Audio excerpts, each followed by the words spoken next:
Elimination. All right, so this is, of course, mid-card mono. We got over here Sam Keola, the Wrestling Connoisseur. We got over here the Loose Cannon. We got over here future world champion Allison. So today we are doing our predictions for Elimination Chamber, which is coming up on Sunday, February 25th, 2018. That's our this weekend. Raw-Exclusive pay-per-view, yes. There's a pay-per-view this weekend, champ. She's about as thrilled about it as everyone else is. So, so, of course, the first match that we're going to talk about is a match that's on the pre-show that I think was just announced. I don't even know why they call it the pre-show anymore, because it's all in the network. That you just include it in the damn show. I mean, just make it an extra hour long, and the opening of the show is all the undercard matches. I don't know why they have to call it pre-show. Do they even pay these guys because they're on the pre-show? I think they do, but I think it's at severely Did they not reduced. get the pay-per-view rate? I think it's I think it is different. That's kind of BS. Yeah, because a lot of times they get. Well, I mean, it's also because it starts a little bit before. A lot of people have entered the arena, is why. So when you see other matches that are on the pre-show, but why it's empty. It's true though, you know. Yeah, what I'm saying? I agree with you, but I mean, I think that's part of the justification. The better matches are on the better performed matches. I don't think it's going to be the case for this, because the pre-show match for this is Gallows and Anderson, Luke Gallows and Carl Anderson versus the Miz Taraj. The best match of the show is going to be that. I want to make some predictions. Sure. Because that's going to be awesome. It's going to be. Is it really the Miz Taraj versus the Good Brothers? Yeah. Oh my god, this is like I think the first time the Miz Taraj is actually gonna tag. Had a tag team match, and they've been together for like what, a year at least now. About. That's ridiculous. I say honestly that Gallows and Anderson probably get this. Yeah. Because they need to build up more of that Balor Club. Yeah. And Balor's not going to be the one to win the Elimination Chamber match. Interesting. You don't think so? I don't. Anybody but Roman Reigns. Anyone but you. When I'm gonna start wrestling, I'm just gonna start when I'm 16. Okay. Or 15. No, for real. I mean, that should be a great match. Hopefully they'll give it a little bit of time. Is it the only pre-show match? Yep. So hopefully they get at least a good 10-minute block to have this match. I hope. And not like the full hour of Raw review for the pay-per-view. No, which is usually what happens with the pre-show. Well, it's gonna be an hour-long match because Rollins wrestled for an hour on Monday Night Raw. Remember? I would have loved that. An hour-long Gallows and Anderson versus Bo Dallas and Curtis Axel would be great. I think all of them are good. I do too. You know, honestly, they're all fun and everything. I mean, they don't get, especially the Miz Taraj, they don't get that chance to really shine. Yeah. And it's past due. Yeah. Definitely for Bo Dallas and Curtis Axel, who came up to the main roster and just never got the traction they needed. You have two third-generation wrestlers. Third. Yeah. And especially like Axel, Kurt Hennig, Mr. Perfect's son, who helped Brock and The Rock, both training with them, get them back in ring shape when they were just doing their one-off things. So, I mean, that itself should say, you know, what this guy is. Yeah. I mean, he's great in the ring. Former Intercontinental Champion? Yeah. Oh, well, I don't know. So 5-minute match. My prediction, 3-minute match is going to be a squash. It's going to be a couple boots to the face and a magic killer, and that match is going to be it. And they're not going to give us a good 10-minute match of pure wrestling and just... That all four of these guys could deliver on. You could even shotgun the opening, like not do the shine, shotgun the opening, and just have heat, and then have the big comeback and magic killer, and that'd be the end of it. A good 5-minute match would even work.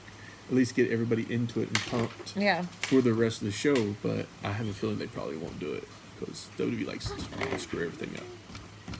All right, so who needs faces and heels?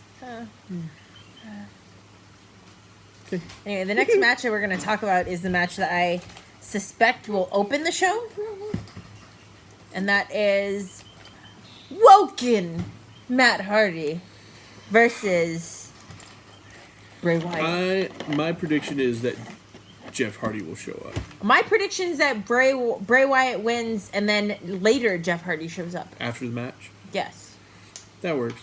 They have to inject something into this to get it going, unless they just completely just squash this and move on to the next thing. Which would be a shame. Because people have been waiting so long for this in the WWE. Well, this showdown specifically. We had been waiting for Bray to get a good feud and get over, and they've been waiting for the broken Matt Hardy gimmick. And to become you had an opportunity for both of this to happen at the same time. Because it was like, oh, Bray Wyatt, who is amazing on the microphone. Yeah. And you had Matt Hardy, who is just so over right now with a broken gimmick. And they had one promo to start it off with them together.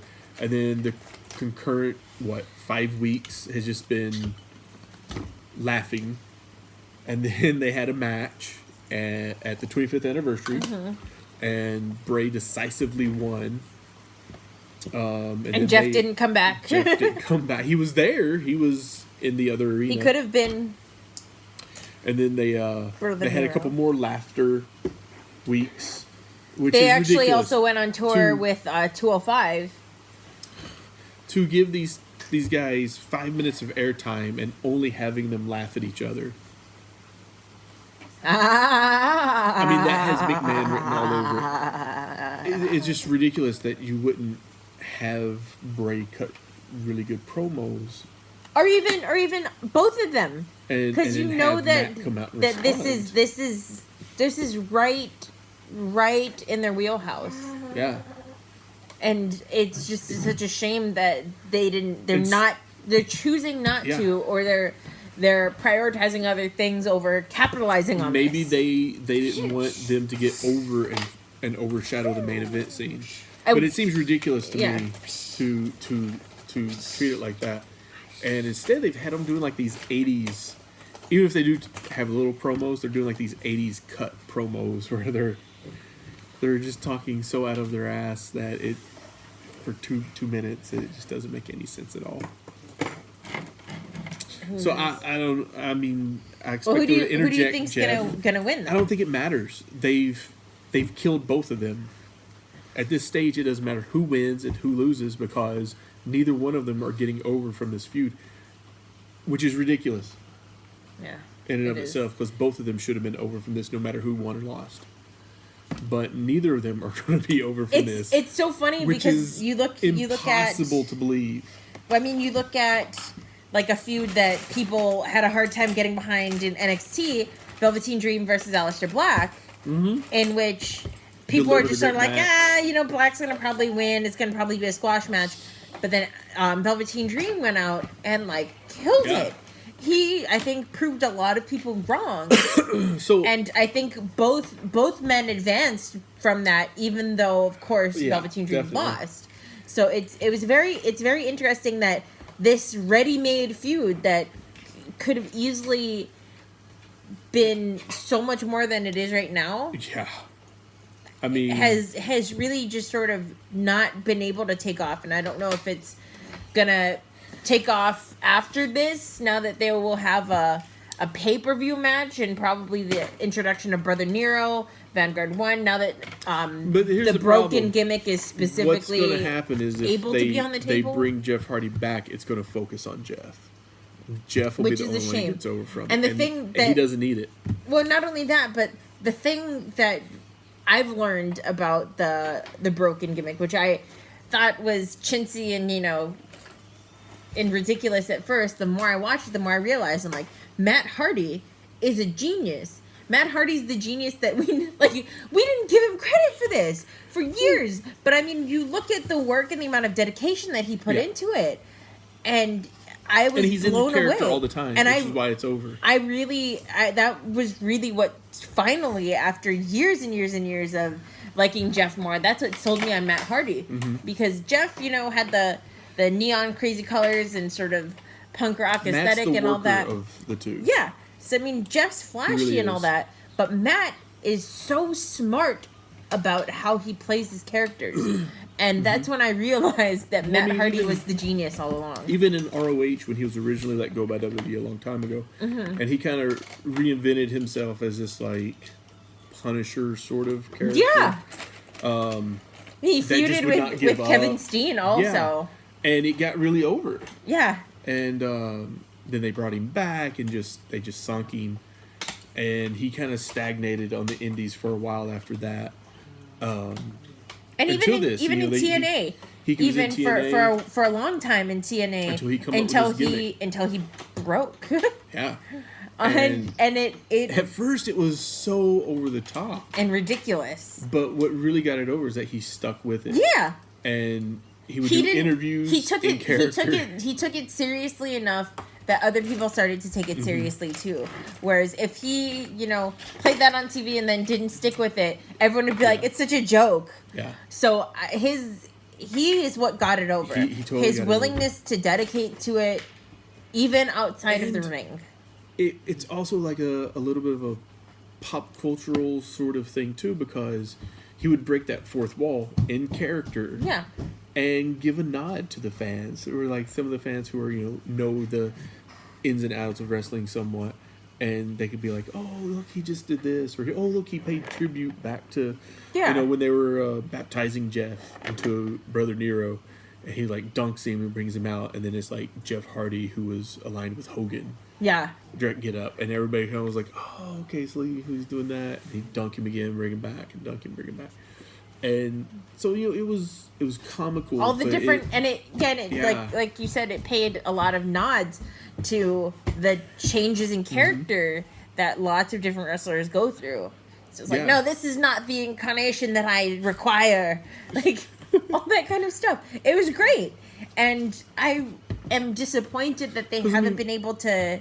They could really do be more doing with that it within this feud, but too. I'm wondering if they are unfortunately saving it for when Jeff is ready to come back, because the WWE has always been much more. They've been Jeff centric. I was gonna say has been much more high on Jeff Hardy. Indeed. Yeah. So I mean, you can imagine like if Matt was making comments toward Bray, if they didn't play up the Bray godly eternal sort of thing and just left that with Matt, and Matt making the comments to Bray about, "Oh, you're looking mighty husky today," and just the jabs, things like that, just coming up on him and Bo walking past each other and like, "You two could be brothers," and just nods toward that fourth wall. Or even if they ever want to turn him heel, could always play up the whole JoJo thing. You went there. I did. He's being sued for back payments and alimony and child support. That's the rumor. I don't. Yeah. I'm curious how truthful it is. Anyway. Hey, that's his business. It is. But the next match that we're gonna talk about is what I feel like will probably be the next match on the card, and that is the Women's Elimination Chamber match. So that is Alexa Bliss, who is going in as the champion, versus Bayley, Mandy Rose, Sonya Deville, Mickie James, and Sasha Banks. I think we're going to see some sort of allegiance double cross sort of thing happen. Because they've got to kind of what right sense? Out. And I think it would probably suit them best to sort of write out Paige from the scenario. Because I don't see her group really getting over with her still in the scenes. Mm-hmm. Like they got to break them up, in my opinion. So maybe one aligns with Alexa Bliss, maybe both do. I mean, they've been teasing that, and then they turn on her, and then Mickey's running out, and all sorts of things. They've been teasing a Sasha Banks heel turn for quite some time now, and they've kind of teased a little bit towards a Bailey thing.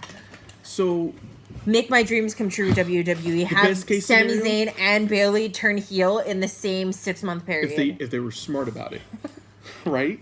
If they were smart about it, Bailey would be the one to turn and join Alexa Bliss. If they were smart about it, nobody would see it coming. See, it's very But true. Nobody would see it coming. Nobody would see it coming. And that's the other weird thing, right? Is that Alexa Bliss has made overtures to try and turn and sway everyone else to her side except for Bailey. And even to a degree, Sasha. Yeah. You know, I mean, she's gone after Sasha, kind of like, hey, you know. But I think Bailey would be the smart choice. Turn her heel, have Alexa keep the belt, and then you would kind of build up to face Sasha versus heel Bailey. What I fear is going to be a triple threat at Mania? WrestleMania. So what I've heard, Yeah. is that it'll still be 2 singles matches at Mania. Yeah. Yeah. Let's go. So the rumor, as it were, and I think probably Alexa Bliss is going to retain. I would love for Sasha to get the belt and finally start the championship heel run that could get Bailey over. Because I love Bailey, but I think probably Alexa Bliss. Heel, if they turn Sasha heel, they need to turn Alexa face. And that's been teased too. But Alexa can't be the face that goes against Sasha. Yeah. It's not gonna sell. I'm sorry, it's not. But what? So dirt sheets, using lingo. And so I frequent over at cage side seats a lot. I type and all that. A lot. I know I need to write over there. And one of the theories that I've read about or heard about through there is that it's still going to be 2 singles matches for Mania because Asuka never declared who she's going after, right? Ooh. So Asuka uses this opportunity to move over to SmackDown, go after the SmackDown Women's belt. Nia Jax wins at Elimination Chamber. Dude, my theory that would by be horrible. By disqualification. So I actually think that Nia Jax is gonna win at Elimination Chamber. I don't think it's gonna be clean. Like, I don't think she's gonna pin Asuka or make her submit, but I think it's gonna be a DQ win, and the DQ win will be I a feel win. like it could go, one of 2 ways. Is that they have Asuka lose, maybe by someone interfering or whatever. You could go with the idea that Alexa Bliss needs Nia in the match to keep the title. So maybe Alexa interferes and Nia wins, and they would do that so that they can get this burden of a losing or an undefeated streak off of Asuka, because WWE does not know how to handle undefeated streaks, and they would eliminate that prospect, and it wouldn't matter to them because they're gonna strap Asuka anyway. Mm-hmm. And they're like, oh, the fans will forget about it, which is completely untrue. It would mean so much more if Asuka remains undefeated, goes on, wins the belt, carries it for a good while, and then whoever beats her is going to be mega over. Takes the streak. Yes, I agree with that. Actually, would make somebody I don't star. think that's going to happen, but I would like for that to happen. I mean, especially if you consider, like, say she beats out Nia, she goes on, she wins the women's title at Mania, whichever one, and she holds it, say, to next SummerSlam. In the meantime, from this point on, Nia goes undefeated, and then you build up Nia versus Asuka for next WrestleMania. Both of them go undefeated up to that point, and then Nia actually defeats her at the next WrestleMania. That would make Nia, in a way that nothing else monster, has, like an so Andre far. the Giant for women. Yeah. Which And seeing this as that seems to be what they want to try and accomplish, I think that would probably be the best way to accomplish that sort of thing. But I think they're going to screw this up too. I do too. We can always remain hopeful, but I honestly do think that Asuka will probably think she'll lose by disqualification. I'm saying specifically disqualification because I don't think they would have Nia Jax pin or submit her. I think they're going to have someone interfere. Yeah. They're going to pull a Scott Hall. I do think that it's going to be an Alexa Bliss interference because she's going to. But I don't think it's going to be by DQ. I think you'll have the interference and then she'll get pinned. I don't think so.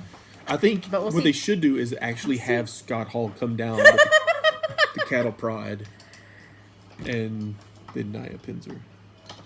And exactly like that. And then Asuka rips Scott Hall's head off. Exactly just right like off his that. body. Because if you're gonna do it, you might as well gets the toothpick and just jams it into his eyeball. She's like, nobody ready for us. And then Scott Hall's dead. Yeah. Which makes me sad because I do like Razor, but Scott Hall not so much.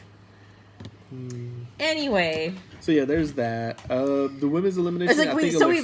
We've talked about both of the matches. Actually, we've talked about Alexa Bliss's elimination chamber match where we think that she's going to defend. Yeah. And Asuka versus Nia Jax. Yeah. Oh, this is an interesting stipulation I see. So if Jax wins, she'll be added to Asuka's championship match at WrestleMania 34. So I mean, the assumption is that she would be challenging Alexa Bliss, but what if she decides to go after Charlotte? You mean Asuka? Yes. Yeah. So I mean, so how it's worded is interesting because then it's theorized that she will go after she will be added to whatever match Asuka goes for. Who knows? I mean, they can always retcon and say in the contract it specifically states that you'll be in the Raw Women's Championship. Yeah. And I feel like that would be a clever thing to do if Asuka wasn't undefeated. Because I mean they're kind of just blowing something away that actually means something, and they're making it a side note. Yeah. And that's the only bad part about it. But I think that's what they're going to do. We'll get Alexa versus Nia, and Asuka will go over and challenge Charlotte. Charlotte, yeah. Unless Ruby Riott takes it at Fastlane, which would be genuinely surprising. I wouldn't mind seeing a Ruby Riott versus Asuka match. I don't think Ruby Riott is ready for it. Yeah. I mean, I think the match would probably be fine. It just does not have WrestleMania on it. It's not a Flair, you know what I mean? Well, I mean, Charlotte's been built up for that, so... Yeah. Yeah, what else? Is the men's the only thing that's left? Nope, so there's the tag match. So it's Sheamus and Cesaro versus Titus Worldwide. So I hope, please let Titus Worldwide win. It's not even that I really love Titus Worldwide, although I do love Apollo Crews. This is a mercy Apollo right killing. Now. Yeah, but they please. Because it seems like it was just some small things trying to kind of get them back again. And I mean, look at this: the 2 wins, a win, and then they had the title shot. Yeah. They lost. But I mean, a win like this for Titus Worldwide would make them. It would in a big way. But then, they won again, non-title match. Yeah. They just kind of revived that storyline, and yeah, I mean, I would be fine with Titus Worldwide winning. You could Worldwide. Really they could have gone with Good Brothers. They could have gone with any tag team, really, just to get the belt off Sheamus. Which they need to. And Cesaro kind of also needs a break. I mean, he's wearing braces. Cesaro's fine, but I would rather see Cesaro in singles action right now. I mean, he deserves a big push. He works so well in a tag team, though. I have to say, that is his forte. Maybe he gets a new partner. Maybe he gets, a partner that's not in Raw right now. Go on. Maybe, they find some hero to come up and tag with Cesaro in place of Sheamus. Oh, no. Yes. Oh, no. You're not suggesting. Oh, no. Oh, no. Well, the fans would mark out. Oh, Yeah, no, I We mean, will it would be mark out. huge, honestly. no. But yes, Sheamus. What? Maybe that's why they've been keeping Chris Hero off of TV. Maybe. Who knows? Somebody still has a brain. God, You know, hire it's- us, it's- WWE. We'll plan out the whole year. If it was me, I would totally push for a Rollins Cesaro tag team. I know that makes you sick, but think about it. No. That's what makes you sick, is because you know it would be really good. I don't want to think about it. Yes. You cannot make me. I have just by suggesting it. I You'll go home tonight. And actually you'll am be like, not even thinking about it at all. I'm thinking about a booking that What- I talked about on Cage Side Seats today. What- It's eyes! What really makes me want to see them drop the belts, though, was I believe it was the title match they had against Titus World. Oh, when Sheamus huge botched spot. botched the spot and like broke Apollo I Crews in thought half. he killed Apollo Crews. Yeah. I was like, oh great, now there's 2 injured guys in this match, because he like literally dropped him on his head. Yeah, I remember and that. He couldn't catch him, and I was thinking, oh god, with what he has, and that he could not catch him like that was a big like sign that okay, he's too dangerous to be in the ring right now, and that's not knocking Sheamus at all. No, because I'm sure Sheamus is, doesn't intentionally set out to try and do this sort of thing. Yeah. But, I mean, there's only so much he physically is able to do with his spinal stenosis, and Without surgery, to demand more of that or Who more knows? than that is unrealistic. Yeah. Apparently, he's changed up his workout regimen and has tried all these different things to try to, work around the injury. If they but don't it drop hasn't- the belts hasn't helped. on Sunday, I'm really not sure what I'm not sure what's going to happen going forward. I know, 'cause it's waiting ridiculous. It's waiting for something bad to happen in the ring. Yeah, and it's getting to a point where it's like Because the more and more it's we not see worth it. is that Sheamus is taking more and more risk. At first, it was just like, he would get in the match, and he would do some basic stuff, and then Cesaro was taking all the bumps, and he was And doing a lot of the literal heavy lifting. Yeah. And then we've slowly seen Sheamus kind of try to start doing some of these big spots again. And it's like, no, he shouldn't be doing this. Going I'm out of the sorry. ring. I don't dislike Sheamus. I No. like Sheamus a lot. I like him more now than I ever have. I Actually. just don't think it's safe. Mm-hmm. And if you're trying to But this- perpetuate a new generation of stars, you don't want them to go up against Sheamus, him botch a spot, and have something like draws happen. Yeah. And which is the reason why Arn Anderson retired. He noticed he couldn't protect the other guys like he should. But I mean, this could be a time for Sheamus to recoup and maybe try to find a way around this injury to get back in the ring or move on to other things in take wrestling. this moment to sort of step back and be like, He also has like a small budding movie career too. So yeah, he's Rocksteady, isn't he? He was Rocksteady. He's been in a couple other movies. All he's been is So- Rocksteady to me. So I Not mean, a bad there thing. He is was that. like the shining light of hope And in those WWE movies. makes Everything movies. else So I is mean, bad. WWE could just make movies with Sheamus if they wanted to as well. Yeah, ain't nothing wrong with He that. could be a GM. Honestly, I think I would like him better as a GM than Kurt Angle. Right I think I would too. at this point. General manager? Yeah. So, I yeah. wouldn't like him more than Daniel Bryan. Daniel Bryan will always be my favorite of I'm everything. hoping that they'll have to replace Daniel Bryan as manager soon-ish. We'll see. Anyway, the last I match that we wish. have to talk about. Did I wish Daniel Bryan if Bryan got hurt, Daniel Bryan would show up in that match. Oh, and replace Braun? Yeah. In what match? I don't know. The what Elimination Chamber match? match? Oh, That would be crazy. bananas. The place would would explode. But yeah, so we're talking now Alright. about the Elimination Chamber Elimination match. Chamber. So that is Braun Strowman versus Elias versus Finn Balor versus John Cena versus Roman Reigns versus The Miz versus Seth Rollins, the seventh man. There is one correct answer for this match. Braun! And a lot of wrong answers. This past Raw, we saw Seth Rollins get a major... I mean, Seth Rollins doesn't really need a rub or push or anything, but he's been in the tag scene for a while, and they seem like they're really hot on Seth, and he is still focused on the show.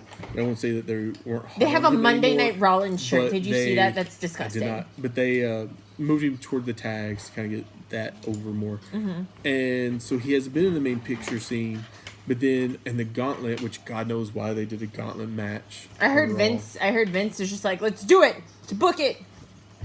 And it's Vince, so everyone was like, yes, sir. Which it was... Great idea, Vince. It was... Great idea, Mr. McMahon. God, sir.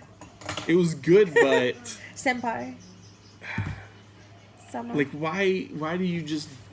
there's no context for it, is what irritates me. They just went right into it. We're having a gauntlet match. And, I mean... And it was like, okay, we're doing this for, 6 hours. I was like, for hours. Oh, my God. But anyway, major props to Rollins for getting out there. And he beat Reigns and Cena back to back. Yeah. And that is beyond huge for anybody in wrestling, I think. And then who took him out? Reigns and Cena. Elias. Which I'm huge Not, on Elias. not ready to walk with Elias yet, I'm going to admit. I'm not ready for that, but I'm not ready to walk with Elias. Bailey's walking with Elias, They lost. She took the walk. Bailey's no longer walking with Elias. She took the walk.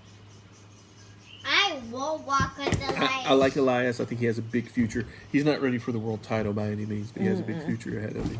But I mean, an interesting way to see how he's being received right now, and put him in and see the fan reactions if they're willing to get behind him. Response, and he's able to turn them into boos, which is a good sign. Really good sign that he can work the crowd. Especially when he's out there, with someone like John Cena or Roman Reigns, and who everybody wants to boo. So for him to be able to get some boos, and I will admit, he had probably the best match I've seen in a Roman Reigns Intercontinental Open Challenge, and I was genuinely really surprised by that. Yeah. And let me say, I was not guy can go. I was not a Drifter fan from NXT, and when he come up, I was like, "This sucks." But he's dead on arrival. He's been able to really turn that around. Very interesting that this is one of the gimmicks that just wasn't as successful or effective in NXT that is now getting over huge on the main roster. Well, they changed it up. They changed it sort of. It's helped. It's still at its core very similar. And that leads me to question some other gimmicks that I think are flourishing in NXT and how well it'll do on the main roster. Turn the lights on. Specifically, of course, our friend Velveteen Dream. I don't know who that is. Not that one. I feel like I'm being interrogated now. Okay, that's good. So then we have John Cena. Yeah. Could have just John Cena win in his 50th world title. Do you know my crazy crackpot theory was for Rumble? John Cena wins? No. Ric Flair wins. Ric Flair comes in at 30. Chops someone in the throat. Whips him out of the ring. Goes for 17. Because John Cena tied his 16. I would be completely for that because I'm a huge Ric Flair fan. I think if they had done that... When was it? Jay Lethal also is going to be on the cruise. When he came back and won the Intercontinental title, I think it was. Were you watching it? Who had to walk with Elias? When Ric Flair come back and won the Intercontinental title, do you remember how long ago that was? I do not. It's been a couple years now. I see, like all time before now has just passed by so fast. I mean, if it was like 5 years ago, I do. You have a Ric Flair figurine, do you know? Yeah. Or something like that, I would be all for it because he was still been young enough that he could have put off this Rocky sort of thing where he made his climb back and had one last good run. Not now though. Now it not would now. be impossible. I mean, he's like what 70 now. He's Oh, like no. 700, like Yoda. He's like Moses. There's Ric Flair Moses. He's older than the sands of time. No disrespect to Ric Flair. I mean, No. he's still an icon, Yeah. obviously. But yeah, I do hate it that they. his time is up. Someone else's time is now, and it's also not John Cena. But you know what? Eventually someone will surpass Cena as well. Yeah. And I mean, there's a lot of young guys in there now, so John Cena's it could be Elias. I don't No. know how old Elias is. You know, if I had to bet money on who I think they would Kevin Owens. know what? no, actually, who they would give that honor to. I don't know. And I'm not happy to say this, Yeah. but I think that if anyone is gonna beat that record, it's gonna be Seth Rollins.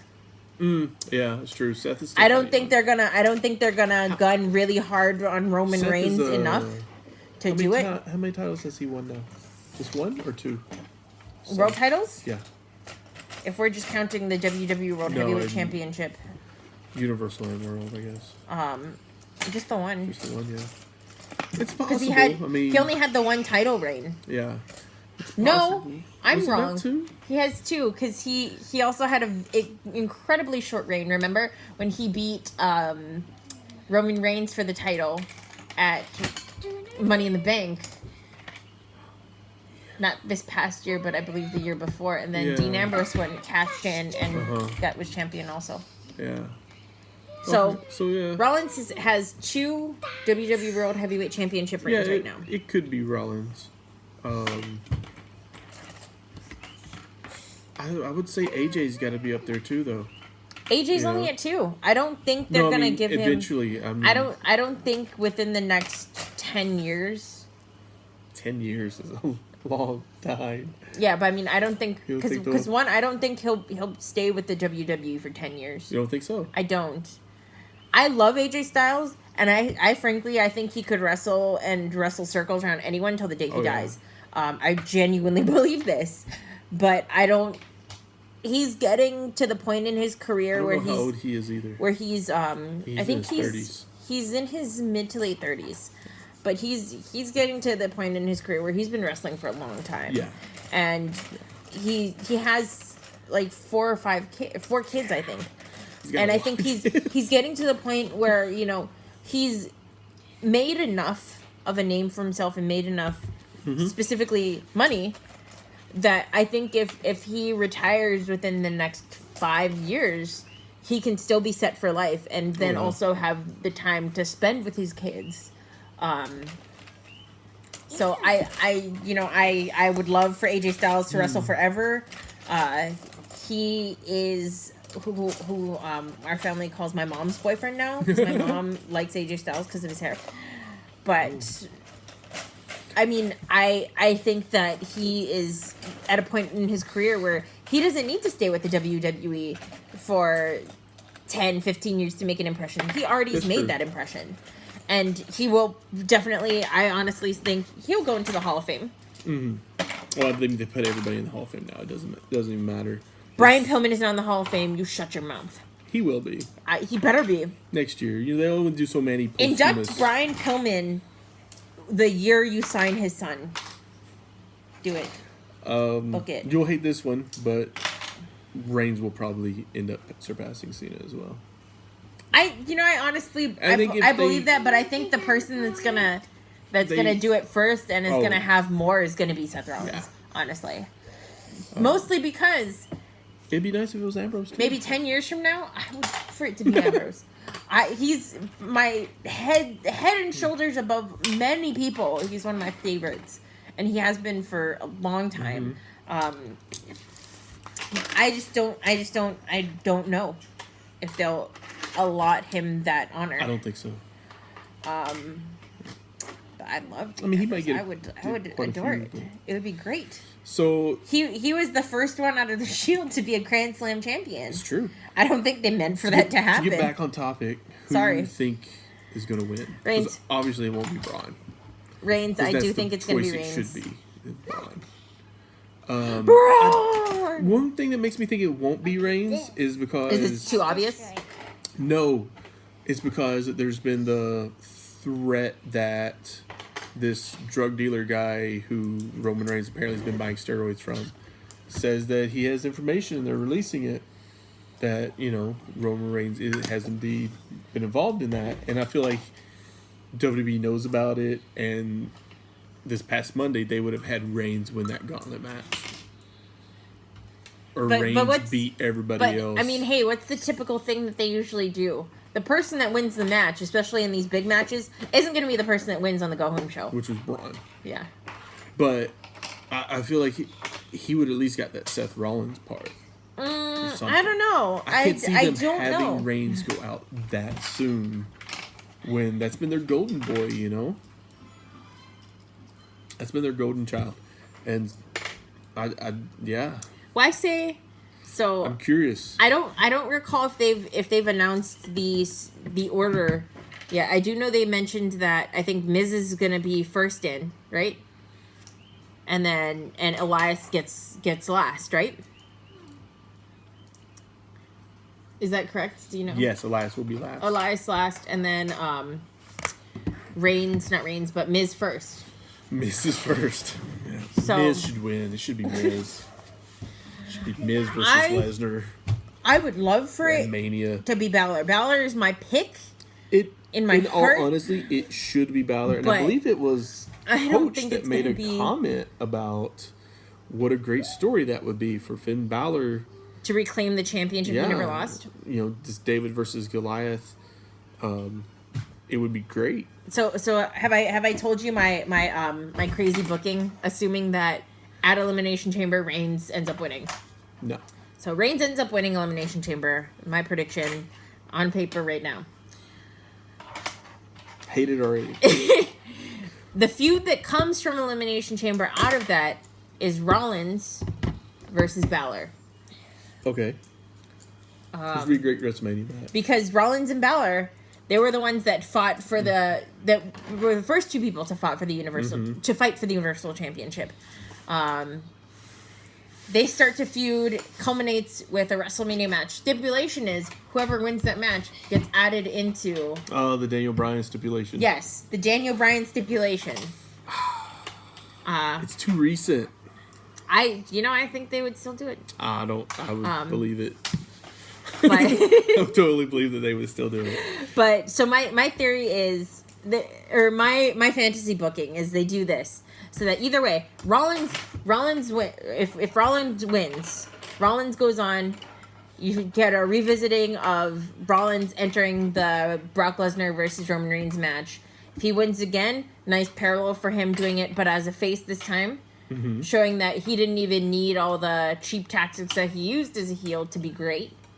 Not a fan of that, but I mean, I imagine that that's something they could work with. If Balor wins, Balor goes on to prove that he's beaten Seth Rollins for this champ once. He'll beat him again. Beats him again, goes on David and Goliath's story to finally recapture the title he never lost. Either of these guys makes it to the match and loses, they already have a feud with whoever the other person is. Because I imagine either A, they go in, Rollins goes in, loses. He can always be like, well, I fought 2 matches. I'm still the Iron Man of this, and I'm coming after your belt fresh. You know what I mean? Because I've proven that I deserve it. Balor goes in and says, assuming he's not the one that takes the pin, he goes in and is like, I still never lost the belt. So, if you want that belt, if you want to prove that you're a real champion, you'll defeat me one-on-one. Could work. It would be better than Reigns versus Lesnar alone, because that is going to be for one, it's going to be super predictable. It's a shame because it will probably be the main event, the main event of WrestleMania. Yeah, it will be. And you will end the pay-per-view with the biggest amount of boos and I mean, in look WrestleMania history. Look at it this way: if that's the main event, which they won't want that. It shouldn't be, because Royal Rumble explicitly states this is the main event of WrestleMania. And also remember, they didn't even have that as the main event of last year's WrestleMania. Last year's WrestleMania, that was second to last. Yeah. I guess so the assumption is, of course, you can have multiple main events, But the main event typically is the biggest match of the night, and It's the last usually match goes on the on card. last. If Now, it's it doesn't. not- It doesn't always go on last. If it's not, but- then it's not the main event. But I mean, it takes away from it being that big special moment that everything's supposed to build towards. Right. So you can argue all you want that yes, you can have multiple main events and these matches will be big, but I mean, the match that goes on last is the match that is the note that everyone's going to leave on. Yeah. So you have to make sure you The plan one that that's the adequately. greatest. Yes, I agree, and especially with the possible and probable match that's going to happen of AJ Styles versus Shinsuke Nakamura. Which should be huge. What can top that? And if you put Reigns and Lesnar on after that, it's going to be such a come down. It really is. It really is, because you're not gonna be able to top Because that. everybody will want Lesnar to retain, and nobody wants Lesnar to retain. Honestly, everybody wants to see the belt come off Lesnar because he doesn't defend it. He's never around. And So it makes, I get why you only want it lessens Lesnar. the value Yeah. of the belt if you rarely see it. You want Lesnar as a special attraction, but if he's champion, And you can, he it's cannot like, and be you a can special have that, attraction. but he doesn't need the belt for it. Right. Lesnar never needed this belt. It's actually devalued the belt. by putting it on. Lesnar has the belt because you wanted to send Goldberg off, and that's fine. What they should have done is Goldberg- Owens should have beat Lesnar, or and- Goldberg should have vacated. Yeah, you could have done that. But I mean, if you wanted to have that Lesnar get that win back from Goldberg and take the belt, fine. But then actually put Owens over. Have him cheat, whatever. If I owned WWE, I would bring Goldberg back. Yeah. Apparently he is coming back for You another can match at some you point. can you can marry one of Shane's sons. That's your in. Because Steph only has daughters.